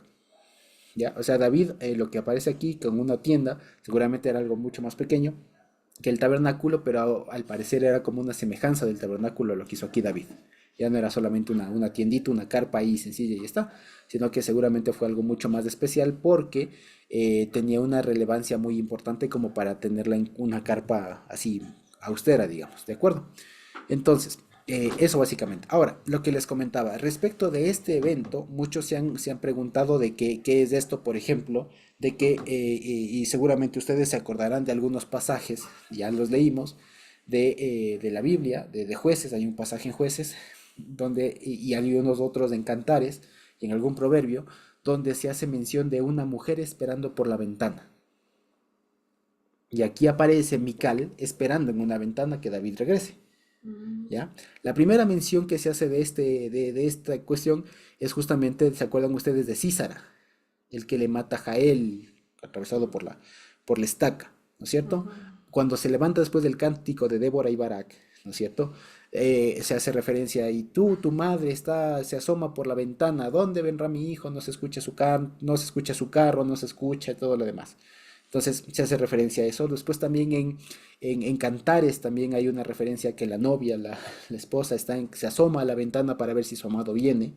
Y también en Proverbios hay referencias a una mujer, en este caso la ramera, que se asoma a la ventana y desde ahí le seduce a un hombre. ¿Ya? Entonces hay referencias en la Biblia a esta forma de esperar a un valiente que viene de la guerra, que viene de algún lado y viene victorioso y se asoma por la ventana. Al parecer esa era la costumbre, digamos. Al parecer esa era la costumbre en la época de que la esposa, en este caso la esposa del rey, se asome por la ventana a esperar a su esposo, a su rey victorioso, porque además viene de ganar unas batallas y viene también de recuperar el arca, de trasladar el arca. Entonces viene victorioso y ella se asoma por la ventana y se le retrata así. Ahora, todo este evento, fíjense ustedes, si nosotros retratamos así de manera un poco más amplia todo lo que estamos viendo acá, ¿qué tenemos? Tenemos una procesión de un artículo sagrado, ¿ya? De un artículo sagrado a la ciudad capital del rey, y luego de que el rey ha sido entronado, ha sido coronado. Esto ha despertado o despertó el interés, la intriga, digamos, de algunos investigadores que notaron ciertos paralelismos, especialmente dos, con rituales parecidos que hubo también en Mesopotamia y también en Asiria. ¿Ya? Especialmente porque en Mesopotamia, ustedes se acuerdan, en Mesopotamia uno de los dioses principales era el famoso Marduk, ¿no es cierto? De hecho, y entre paréntesis, el famoso Mardoqueo, el tío de la reina Esther, ¿no es cierto? El Mardoqueo viene de Marduk, o sea, es un nombre súper súper raro, ya que se le llame Mardoqueo. Tenía otro nombre, ahorita mismo no me acuerdo, pero le ponen el nombre de un dios, del dios principal de los babilonios, Marduk, ¿ya? Y cerrando el paréntesis, hay una ceremonia, ¿ya? Que queda retratada en muchos textos de la época en Babilonia, que los reyes, cuando querían, digamos, honrar justamente o dedicar una ciudad real, ¿ya? Hacían justamente o más bien dicho, no era cuando querían honrar una ciudad, eso me equivoco, cuando querían, una vez al año, ¿ya? En el inicio del año, ¿ya? Hacían una ceremonia en donde traían el artículo más sagrado, podría ser la imagen del dios o alguna cosa así, y le ponían sobre un carro de madera, y le venían acompañando con música, con danza y con todo lo demás. Y le llegaban así hasta ponerle en el lugar del templo. ¿Ya? Eso hacían una vez al año. Y hay registros, ¿de acuerdo? El asunto es que muchos de ahí deducen que lo que está haciendo aquí David es un procedimiento pagano. O sea, igualito a lo que se hacía allá en Babilonia, con Marduk, porque tienen lo mismo, un implemento sagrado de un dios, metiéndole en la ciudad con cantos, con danzas y con todo lo demás, y metiéndole finalmente al lugar donde iba, a su templo, digamos, o a su tabernáculo, a su tienda. Entonces algunos suponen que es del mismo procedimiento, ya que David se copió, que se inspiró, lo que fuera.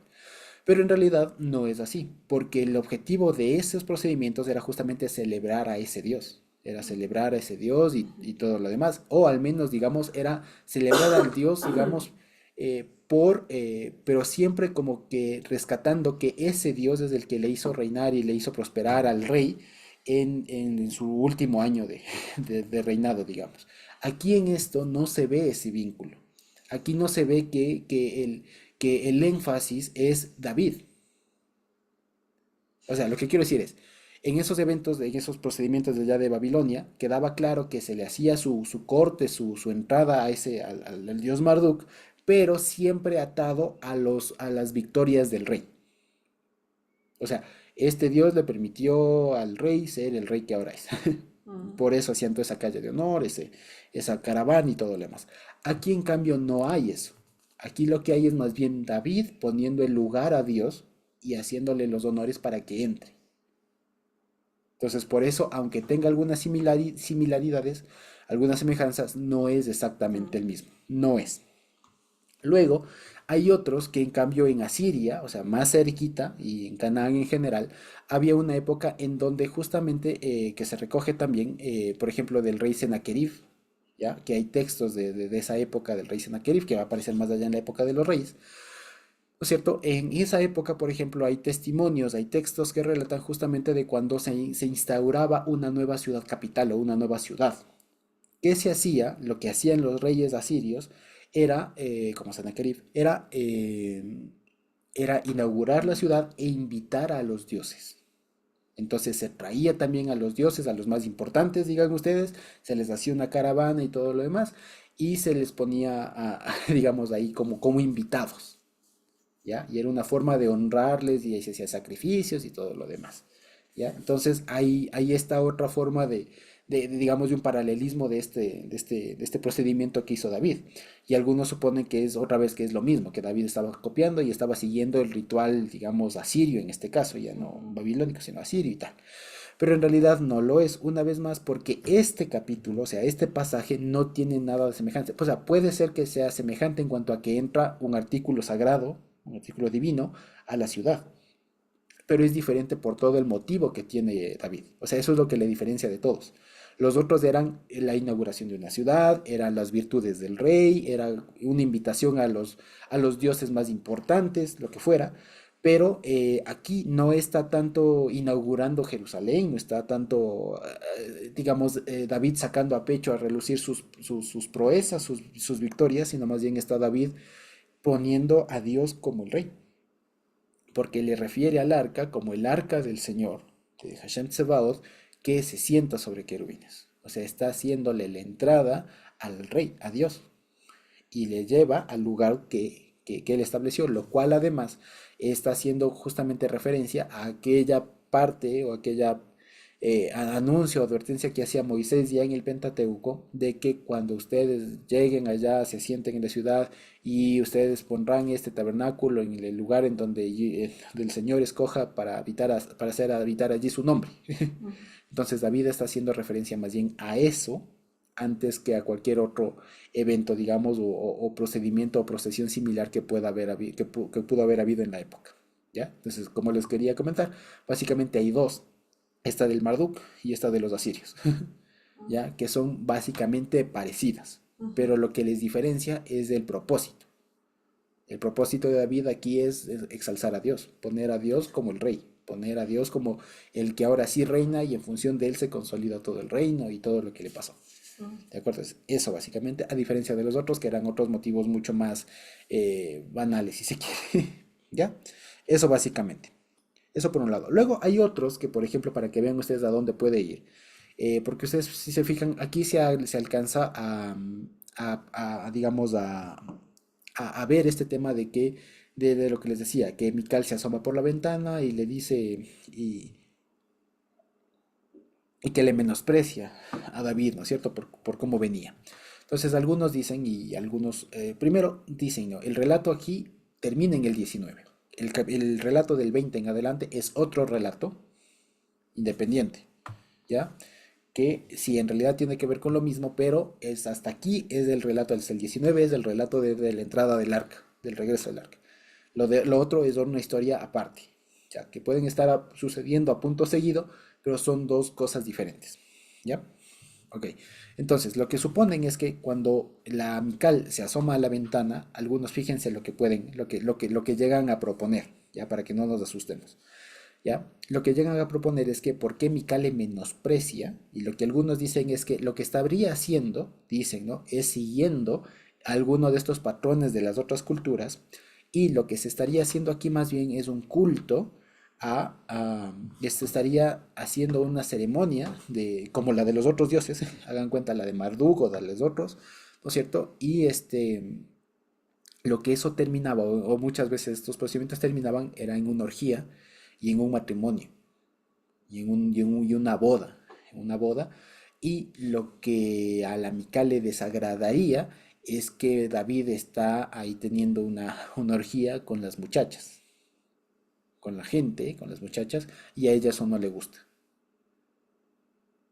Mm. ¿ya? Eso es lo que algunos proponen ahí.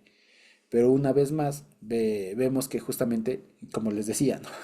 Y esto les cuento como para que veamos cómo algunos llegan a proponer hipótesis de lo que está pasando acá, ¿de acuerdo?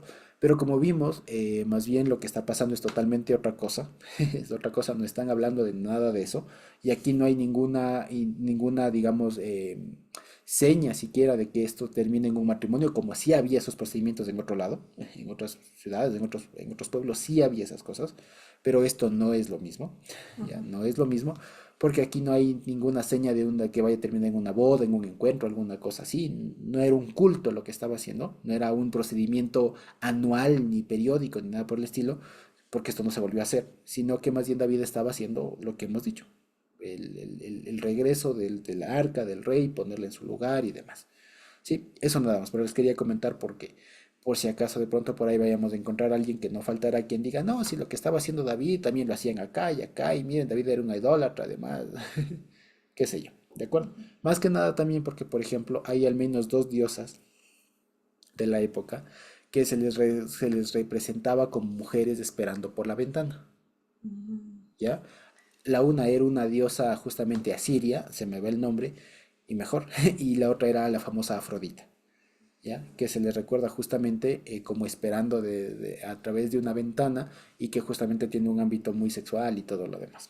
Entonces muchos se agarran de ahí y dicen posiblemente David estaría haciendo algo así, un ritual un poco cúltico ahí, medio raro, pero en realidad nada que ver. ¿Ya? Aquí más bien lo que se ve es que Mical le está hablando, y vamos a ver ya más adelante, que Mical ha cambiado.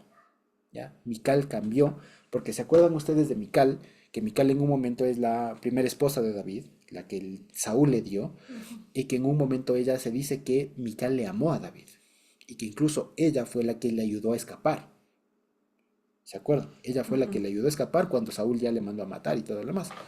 Pero después de que ellas le dan al otro, al Paltiel ¿se acuerdan? Saúl le quita de David, le da al otro y después David le reclama, ¿no es cierto? Al parecer en ese trajín, en todo eso, Mical cambia. Y ya no es la misma Mical que ama a David y que le ayuda a escapar. Ahora es otra Mical, ¿de acuerdo? Entonces vamos a ver lo que pasa. Antes. Y aquí fíjense, en el 18 y 19 hay una cosa, 17, 18 y 19 hay una cosa bien bonita, y es que David comienza a tener una forma muy generosa con todo el pueblo, ¿ya? Y comienza a repartir pan a más no poder, ¿ya? Entonces hace un montón de holocaustos, hace una fiesta en realidad, hace una alegría ahí, y lo que termina, fíjense ustedes, dice que les bendice a todo el pueblo, ¿no? O sea, les da bendiciones, les dice benditos a todos, y en el 19 dice que repartió todo el pueblo y a la multitud de Israel, así hombres como mujeres, fíjense ustedes, esto es generosidad de parte del rey, y dice que les dio a cada uno un pan, ¿ya? Ahí donde dice un pan, en realidad es ¿cómo es que se dice? Ya se me escapó, ¿cómo es que dice la, ¿cómo es el pan de jalá? Un jalá de pan, un jalá, pero el jalá originalmente era un aro de pan, un roscón, hagan cuenta. Mm. Ya, o sea, el jalá originalmente era como un roscón, ya, Como una rosca. como una rosca, no de reyes, no de dulce, pero era un pan en forma redonda, o sea, un molde, digamos así. Ya, ahora el jalá es más bien como trenzado y no sé qué. Mm. En esa época era un molde redondo, un disco, Mm. ¿ya? Eso. Y después aquí nuestros dios les ponen un pedazo de carne, pero en realidad ahí no dice un pedazo de carne. Ahí más bien diría una torta ¿cómo es? De dátiles. ¿Ya? Una torta de dátiles y una torta de pasas. O sea, lo que se da ahí en realidad es mucho carbohidrato. Lo que se da ahí es un aro de jalá, Pero los útiles tienen más. ¿ya? Un aro de jalá, una torta de dátiles y una torta de pasas. O sea, les da un montón de pan. Al parecer tenían esos hornos ahí a full y salió una cada uno. O sea, imagínense que cada uno de los que estaba ahí, hombres y mujeres, se fueron con 3 pedazos de pan cada uno. O sea, es un montón. Ya, y además muy rico para la época, acuérdense. O sea, los dátiles, un pancito salado, dulce. O sea, muy, muy rico. Eso básicamente, ¿ya? Y después dice el 20. Entonces, hasta ahí termina la historia esta. Después, lo que viene del 20 al 23, que son 4 versículos apenas, cuenta la historia de por qué Mical nunca tuvo hijos. Vale la pena decir, no tuvo hijos con David. Con lo cual, aquí se acaba y ahí murió la línea de Saúl. Porque Mical era hija de Saúl. Y si David tenía un hijo con Mical, era, claro, hijo de David, pero también era de la línea de Saúl. Ujú. Y había un chance de que la casa de Saúl reviva. Entonces aquí nos cuenta de por qué David no le dio hijos a Mical. Entiéndase, nunca más volvió a dormir con ella. ¿Sí? Entonces dice el 20. Volvió luego David para bendecir su casa. O sea, fíjense ustedes, viene de bendecir al pueblo, viene de dar bendiciones al pueblo y ahora viene a hacer lo mismo a su casa, entiéndase con sus esposas y todo lo demás, y sale la primera de su primera esposa Mical a recibirla y le dice una manera, aquí vale la pena decirlo, muy sarcástica, ¿no? Miren cuán honrado ha quedado hoy el rey de Israel, luciéndose delante de las criadas de sus siervos como se luce o como se descubre un cualquiera. ¿Ya? Esto es obviamente un lenguaje muy, como dicen algunos estudiosos, muy aristocrático. ¿Ya? Ha cambiado ya entonces, como les decía, aquí se nota que la naturaleza, digamos, la esencia de Mical cambió. Ya no es la Mical que le ama a David, ya no es la Mical que le ayuda a huir, es una mujer aristócrata ahora. Mire cómo el rey, ¿ya? Aquí no dice descubriéndose, ¿no? Ahí dice más bien como mostrándose, o sea, luciéndose, como exhibiéndose, pero no en el sentido de destapándose, sino de más bien de exponiéndose. ¿Ya? Dice, cuán honrado, ahí dice cuán cabez, ¿no? O sea, cuán pensado, cuán honrado ha quedado hoy el rey de Israel, exhibiéndose o luciéndose delante de las criadas de sus siervos. Y aquí fíjense que esto es un lenguaje muy pedante, Ujú. porque fíjense que primero que no estaba bailando con las esclavas, estaba bailando con mujeres, o sea, estaba bailando con todo el hombre, con todo el pueblo, quiero decir. O sea, aquí Mical no discrimina si eran esclavas o libres. Para ella todas son esclavas. ¿Ya? Fíjense, dice con las esclavas de sus esclavos. Entonces, para ella, todas son esclavas. ¿Ya? O sea, es un lenguaje, como les digo, muy aristócrata y muy pedante. Entonces, mire cómo ha quedado el rey aquí. Se ha lucido junto con la chusma, le está diciendo. Básicamente. ¿Ya? Eso es lo que le está diciendo. Dice, como se exhibe sin decoro un cualquiera. Un vacío. ¿Ya? Entonces David le responde a Mical, fue delante del Señor quien me eligió en preferencia de tu papá y a toda tu casa para constituirme por un delegado, por un príncipe sobre el pueblo del Señor, sobre Israel. Por tanto, me alegraré, dice ahí, delante del Señor, o festejaré delante del Señor. Y aún me disminuiré, dice ahí, me disminuiré, ahí no dice me haré más vil, ¿no? No, dice aún ahí aparece la palabra kalal, ¿no? Kalel, de disminuirse en honra. Entonces dice, aún me disminuiré en honra, aún me menospreciaré más, ¿no es cierto? Y seré más humilde a tus ojos, pero seré honrado delante de las criadas de quienes has hablado, ¿ya? Y Mical, hija de Saúl, nunca tuvo hijos hasta el día de su muerte. ¿De acuerdo? Entonces, fíjense, este pasaje se entiende desde el final hacia adelante. Esta historia justifica por qué Mical no tuvo hijos. Es decir, desde ahí David nunca más volvió a tener nada con ella. O sea, era su esposa, pero nunca tuvo nada. Esa era la única forma de que no tenga hijos. ¿Ya? Algunos piensan que es que Dios le cerró la matriz o no sé qué. Una forma más sencilla, nunca más volvió a tener nada con ella. O sea, siguió siendo esposa, pero deberes maritales nada. ¿Ya? Y como les digo, esto tiene una explicación todavía más política, que es justamente cerrar el posible resurgimiento de la casa de Saúl. Y aquí más bien con esto, con esta cerrada de puerta de un resurgimiento de la casa de Saúl, se consolida la casa de David. O sea, la línea de David con esto se consolida. Porque si es que David tenía un hijo con Mical, había peligro de que resurja la casa de David y que no, o sea, había un heredero de la sangre de la casa de Saúl para el trono. Pero aquí cuando le cierra esa posibilidad a Mical, que lo que él está diciendo es nunca más voy a tener nada contigo, ¿ya? Lo que le está diciendo es justamente eso, no voy a tener nada contigo y te vas a morir sin hijos. O sea, con vos muere la casa de tu papá. ¿Ya? Que vamos a ver que más adelante, incluso en el capítulo 18, se sigue acabando la casa de Saúl y más adelante todavía.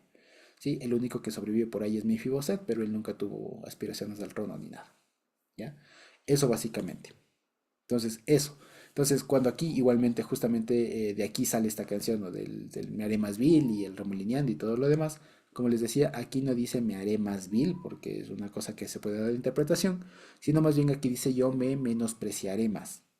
O sea, es una respuesta, Exactamente. es una respuesta igual, obviamente que no hay que tomarle literal, sino en el contexto. Porque la amical le dijo, ¿cómo tú te has menospreciado? Entonces le dice, ah, si a tus ojos yo me menospreciaré, todavía me menosprecio más, porque es porque el Señor me eligió a mí, no a tu papá ni a vos. ¿Ya? Y a los que a tú menospreciaste, ellos me van a honrar a mí. Y a las esclavas, a las siervas que tú menospreciaste, ellas me van a honrar. Eso es lo que le dice. Entonces es un lenguaje ahí que es como ¿qué les digo? Muy circunstancial, ¿no? O sea, por ejemplo, por eso es que esta canción, por ejemplo, que creo que en su época fue muy revolucionaria y muy revoltosa, eh, Mm, pues estuvo mal hecha. Estuvo mal hecha porque lo sacó de contexto. Entonces hizo de esto yo me haré más vil y todo lo demás, o sea, pero sacado de contexto pasa eso. Entonces es una canción que evidentemente, como se suele decir, faltó investigar, faltó un poco de estudio, por lo que veíamos que no decía remolineando, sino arpegiando, y por otro lado, porque esto es contextual. La respuesta que David le da es en el contexto de la mofa que le hace Mical. ¿De acuerdo? Eso básicamente. Entonces, si algún rato hemos de sacar canciones y todo lo demás, pues hemos de hacer un buen, digamos, estudio de lo que está tratando y lo que dice realmente la palabra para decir lo correcto y ya después de eso sí se le pone música. Pero no lo que de pronto en su momento con buena intención hicieron y se dieron cuenta que, claro, era dar vueltas y todo, no sé qué. Y ya ahí fueron a otro lado. Entonces, no. Entonces, eso básicamente. Y luego, finalmente, hay una cosa también interesante, que algunos proponen que este evento fue el que inspiró el Salmo 132. ¿Ya? Este evento de la entrada del arca y todo lo demás fue lo que inspiró el Salmo 132. ¿Y qué les parece si solamente lo leemos para terminar? ¿Ya? Si vamos al Salmo 132, dice así. El Salmo 132 dice así. Cántico de las escaleras, ¿no? Shira Ma'alot. Shira Ma'alot dice, acuérdate, oh Señor, de David y de toda su humillación, de cómo juró al Señor e hizo un voto al fuerte de Jacob. No entraré en la morada de mi casa, ni subiré sobre el lecho de mi estrado, no daré sueño a mis ojos, ni a mis párpados adormecimiento, hasta que haya lugar para el Señor, una morada para el fuerte de Jacob. He aquí en Efrata o en Belén lo oímos, lo hallamos en los campos del bosque. Entramos a su tabernáculo, nos postraremos ante el estrado de sus pies. Levántate, oh Señor, al lugar de tu descanso, de tu menujá, tú y el arca de tu poder. Tus sacerdotes se vistan de justicia y se regocijen tus santos. Por amor de David tu siervo, no vuelvas de tu ungido el rostro. Especialmente los 10 primeros versículos son los que estarían inspirados en este evento del regreso del arca. mm, ¿Sí? Hay algunos que dicen que no, porque aquí en realidad en el evento, no, en el relato de 2 de Samuel 6 no hay ningún lugar de un voto, como dice acá, que es un voto y todo lo demás. Pero cosas y cosas. Más bien parecería que sí está inspirado en este evento. El Salmo 132 estaría entonces inspirado en el regreso del arca mm. del arca. ¿Sí? Eso básicamente, entonces eso es lo que les quería compartir respecto de segundo de Samuel 6, del famoso evento del regreso del arca, de cómo es que David no es que venía danzando, sino que más bien, como les decía, David al ser experto arpista, ¿no es cierto?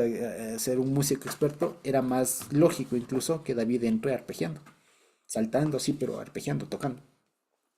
Sí, eso básicamente. Y lo que le ocasiona la mofa, digamos, de Mical es que se habría, digamos, humillado con la gente, con lo que para ella era gentuza, ¿Verdad? Como con las recién. esclavas. Ajá, eso básicamente. Eso, entonces no sé si tenemos alguna pregunta, algún comentario por ahí.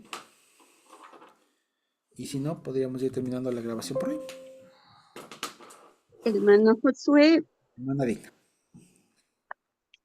hermano Josué, y si tratamos un poco de entender la historia, ¿qué diría yo? Cambiando un poco el argumento de la vida que tuvo Mical con David, recordando que David no le escogió, sino que fue Saúl quien le dio esta mujer. Ujú. Luego, quién sabe si en su corazón no estaba inclinado a David, porque fue una imposición, ¿no? Ujú. Luego ella quiso deshacerse de él. Yo digo cambiando, ¿no? Luego quiso deshacerse de David y lo ayudó a escapar de su padre. Se hace de otro compromiso y a los años resulta que ya David ya es el rey y la manda a ver a ella, cuando ella ya había tenido sus años con su nuevo esposo, que tal vez ella sí quería a ese esposo. Y mire lo que David hizo, fue que se regresara el esposo de Mical. Entonces, yo pienso, digo, cambiando la historia, pienso que Mical estaba resentida, estaba dolorida por esta situación de David, de haberla alejado de su otro compromiso. Y tal vez por eso ella se mofó de David cuando lo vio danzando y que estaba danzando con las criadas y tantas cosas que ella argumentó, ¿no? Ujú. Y también, yo digo, pensando el otro lado, también poniéndome en el lado de Mical, ¿sí? Y referente a lo que ella no tuvo hijo, fue por eso mismo, porque ella nunca lo quiso a David, nunca lo quiso a David. Ujú. Hasta ahí sería mi historia que yo, cambiándola, ¿no? Claro. Ahora, una pregunta que yo le haría, hermano Josué, ¿ella tuvo hijos con el nuevo esposo, con el otro esposo que ella tuvo? No se dice que tuvo hijos. Mm, ya, muy bien.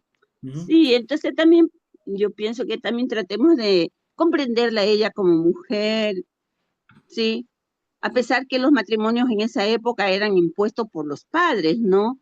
Pero de todas maneras es mujer y sintió capaz celo viendo lo que él con qué euforia venía danzando en medio de su pueblo, pero ella no pensó que él lo hacía por agradar a su Dios, ¿sí?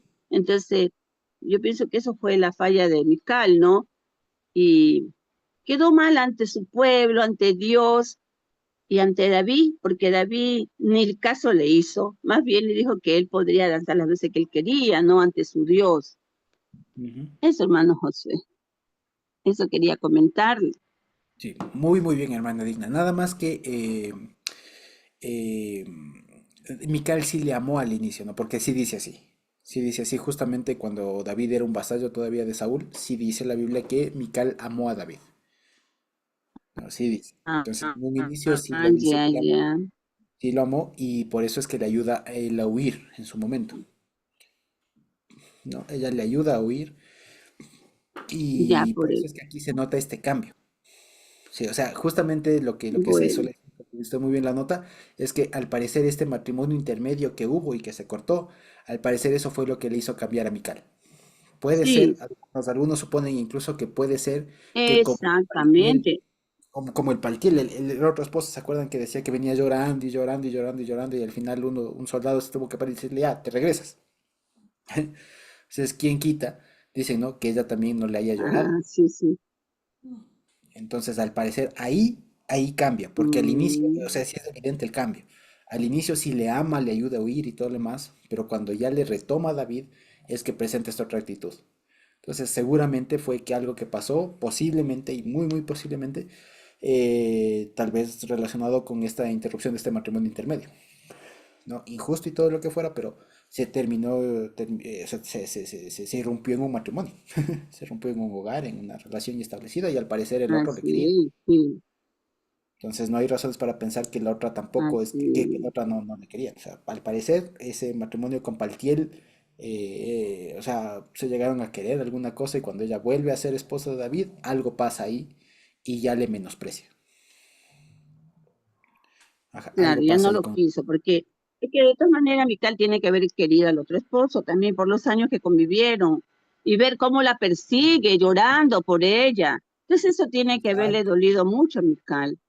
seguramente, Sí, exactamente. Entonces así sí, es. justamente algunos suponen y sugieren que eso fue lo que le hizo cambiar. Entonces, de pasar de una persona que le ama y le ayuda a huir a David a ser una persona que le denigra y que le menosprecia y que le ningunea. Eso. Sí, muy buena observación, hermana Dina. ¿De pronto alguien más? ¿Alguien más, no? Muy bien, entonces creo que con todo eso, bendito Dios, podemos terminar la grabación por ahí. ¿Sí? Bendita.